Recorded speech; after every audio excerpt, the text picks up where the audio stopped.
Ever heard the saying, pride becomes before the fall? That's precisely the trap Rangers fell into. After climbing their way back to the pinnacle of Scottish football in 2021, Rangers thought that was it. They refused to strengthen from a position of strength and thus allowed their fiercest rival Celtic to swiftly close the gap. Fast forward to the 2023-2024 season, just 9 games in, and Rangers seem to be playing catch-up, standing 7 points behind league leaders Celtic. But wait, here's a twist in this tale. The Bears might have just played their master stroke. They brought in a manager that would not just bridge the gap, but potentially usher in a new era of dominance in Scottish football. Stick around as we unpack the genius behind Philipe Clement's appointment, but first, let us rewind and take a closer look at the whirlwind of the 2023 summer transfer window. After missing out on the opportunity to strengthen from the position at the top, Rangers decided to go into a massive rebuild after 2 disappointing domestic league campaigns in 2022 and 2023. A staggering 9 players in, 10 out. Sounds like the perfect recipe for rejuvenation, doesn't it? See, Michael Beale, dubbed the next big thing in football management, decided to get rid of key players who were instrumental in Rangers' recent success. Sure, every overhaul has its reasons, and Beale had his vision, but did it pay off, or did it plunge Rangers into deeper waters? Hold on to your seats, we'll unravel this saga as we progress. Rangers fans were supporters of Beale's decision to overhaul the squad. After all, the team didn't know any significant additions since their league title win under Steven Gerrard, so getting rid of familiar faces wasn't an issue for Rangers supporters. Yanis Hadji, the once promising winger, was never the same after suffering a devastating knee injury, and then struggled to get any minutes under Beale at the end of last season. So he was then loaned out to Alaves for the current campaign. The same goes with Scott Arfield and Rangers modern-day legend Alan McGregor. Both players were at the end of their careers, and their departures were needed to allow for new additions in the squad. Now, when it comes to the following 2 players, people unfamiliar with Rangers would question letting them go. First up, Alfredo Morelos, who joined in 2017, and what did he do? Well, he smashed double figures in goals for 6 straight seasons, and get this, he's now Rangers' top goal scorer in Europe with 29 goals. Next, Ryan Kent. The winger came from Liverpool in 2018 on an initial loan spell, made permanent in the following season for £7 million, and boy did he deliver. He helped bag the 2020-2021 league title, scooped out the 2022 Scottish Cup, and he played a big part in helping Rangers get to the 2022 Europa League final. Both players left the club as free agents, but here's the twist, their departures were expected as Beale refused to extend their current contracts. Add to that their massive drop in form in the previous campaign, so it wasn't a shocker to see him leave.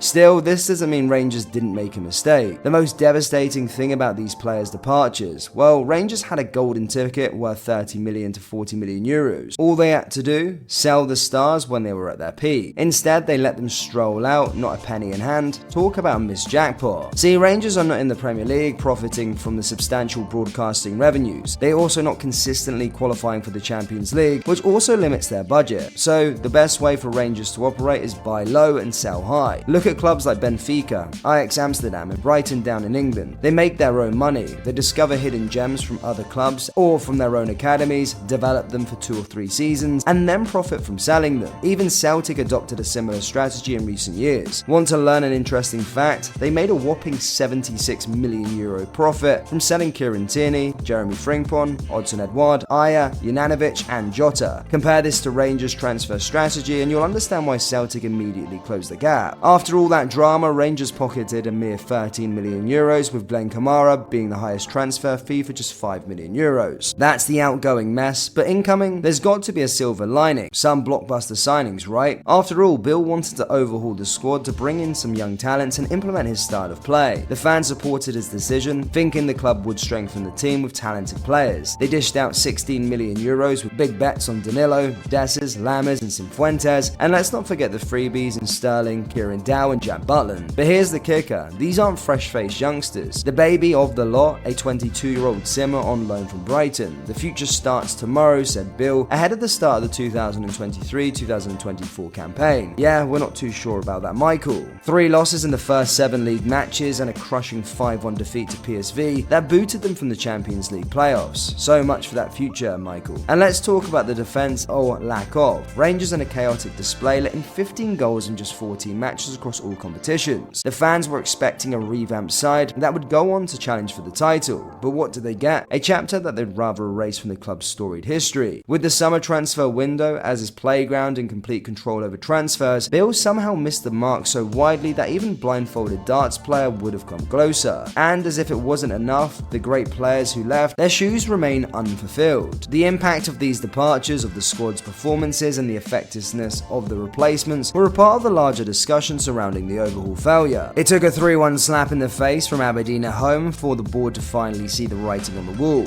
Beale's time was up. So who was brave enough to step into the storm? Kevin Muscat, Pascal Janssen, even Graham Potter, and Frank Lampard were mentioned in the discussion, but it was Philipe Clement who eventually took charge of the club on October 15, 2023, signing a deal until the summer of 2027. Stack Clement's achievements next to Beale and you'll see the goal. Philippe already has 3 Belgian league titles, 1 with Genk and 2 with Club Brugge, and in January 2022 he moved to join AS Monaco and took them from 6th spot to a 3rd place finish. Alright, before you jump in with the facts, he did face the axe after a 6th place finish in his 2nd season in Ligue 1, but let's be honest, isn't it leagues ahead of Beale's on his worst day? Clement's start to life in the Scottish Premiership couldn't have been any better, as Rangers thrashed Hibernian 4-0 at Ibrox. Is it just a new manager bounce, or is Philippe actually cooking something at Ibrox? Before we get too carried away, let's dissect what Clement brings to the table. Picture this, Clement steps in amidst a global pandemic to take over at Monaco with a squad more familiar with quarantine than the pitch. Still, he managed to get the best out of his players on this charge for the Champions League qualifying spot. Now his tactical insight that might surprise you from his Monaco days. He loved pushing his fullbacks way up the pitch, aiming to outnumber and outmaneuver the opposition's defence. So as clear as day, Clement isn't one to park the bus, he's all about the attack. Need more convincing? Sure, Clement's side did take a beating in both legs against Manchester City in the 2021 Champions League group stage, but in these games he dared to go head to head with no other than Pep Guardiola. And that, my friend, speaks volumes about Clement's fierce mindset. Some might actually call it naivety, but it isn't the audacity Rangers have been missing. And boy did he make this crystal clear in his unveiling. Philippe stated he and his new players will work very hard to win silverware as quickly as possible. He also hinted that he isn't a wizard with a magic wand and that progress won't happen overnight. Some of you might question our bold claim about Clement's potential reign over Scottish football. Well, grab your notepads because here's why we think so. Clement has a remarkable ability to spot young talents and bring the best out of his available players. During his 2 consecutive title wins with Club Brugge, he promoted Charles de Ketelaere from the under-21 squad. He was sold 3 years later from 36 million euros to AC Milan. Clement also worked on the development of Lois Openda, yes, the same player who took the Ligue 1 by storm last year, and is doing the same with RB Leipzig in the Bundesliga. But that wasn't it. Players like the problematic Noah Lang and the aging Bas Dost know their best periods playing under Clement's management. So what does that mean for all the boys at Ibrox? From seasoned veterans to fresh-faced recruits, no one escapes Clement's transformative touch. His man management style and his flexibility on the field will help players rediscover their form. Add that to the excellent eye for talent and Rangers might finally start making intelligent moves in the transfer market. There is no doubt he will spot 1 or 2 academy talents. If given enough time and backing, Clement surely will take Rangers back to the helm of the Scottish Premiership. The road is still long ahead, and as Clement said, he is not Harry Potter. There is no magical spell to instantly see Rangers hoisting the trophy. However, he is already aiming for silverware, which can only be a source of motivation for his players. Rangers have finally recognised their mistakes from previous years, and by appointing Clement, they have taken a step in the right direction. But is it a game changer Rangers have been waiting for? Now the ball is in your court. Is Clement the mastermind to restore Rangers' glory, or is it just another name on Brendan Rodgers' hit list? Share your thoughts in the comment section below, and remember to hit that like button and subscribe to the channel for more football content. Thank you guys, and I'll see you all next time.